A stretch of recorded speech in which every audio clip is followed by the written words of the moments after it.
Good morning and welcome to this week's episode of the Friday Tech Roundup. Before we move on to the tech news, ECS wanted to take a moment to share our sympathy with all those affected by the COVID crisis in India. Our thoughts are with our colleagues and our clients in Pune and all those affected by the rising number of cases. We wish everyone the care they need during this time. On to the news. Number one, I'm going to start this week's episode with a story first published by Wired on Wednesday. In March 2018, Peter Lucas Jones and the 10 other staff working at Tehika Media, a small non-profit radio station, were in disbelief. In just 10 days, thanks to a competition they were running, Māori speakers across New Zealand have recorded over 300 hours of annotated audio in their mother tongue.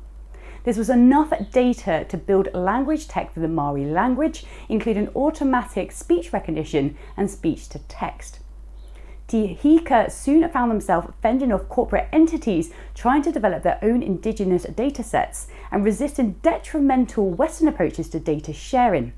It continues to do this to this day, believing that the only people who should benefit from the Māori language are the Māori people themselves. Tehika guards that right vicariously by maintaining control over the Māori data it has gathered over the past 30 years. You can read more on that story by using the first link below. Number two, MessageBird, a telecommunications service provider in London, has attracted clients such as Uber, Facebook and DHL to its omni-channel communications platform. Earlier this week, MessageBird raised $1 billion by extending its Series C's round, Europe's biggest ever, to fund the buyout of SparkPost, who sends emails for the likes of Disney, JP Morgan and PayPal. The SparkPost deal sees MessageBird and Twilio, currently the biggest player in the market, emerge as the two to watch in the complicated and lucrative business of helping companies connect with customers on the phone, SMS or even WhatsApp. You can discover more on that acquisition by using the second link below. Number three, speaking of connecting with customers, imagine a world where your customers have evolved from being humans to bots to things.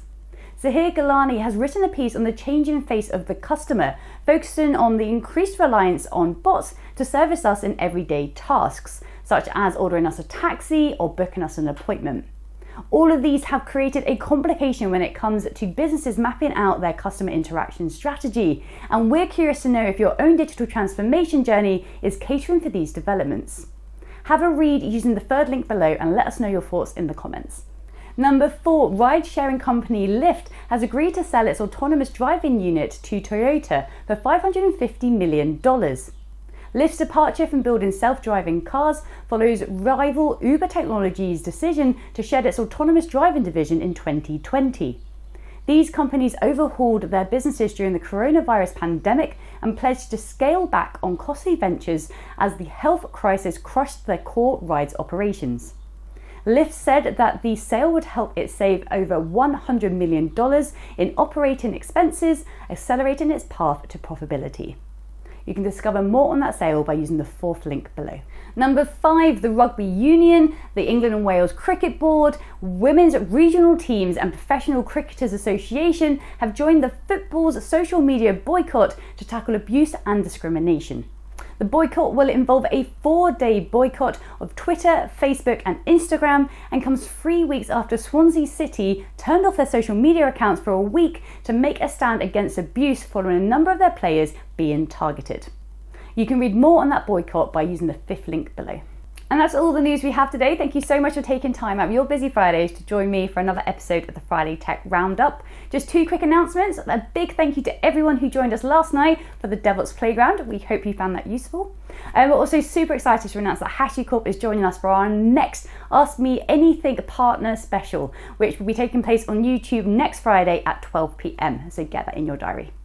Other than that, I hope you enjoy the rest of your week and I look forward to catching up with you next Friday with more tech news. Take care.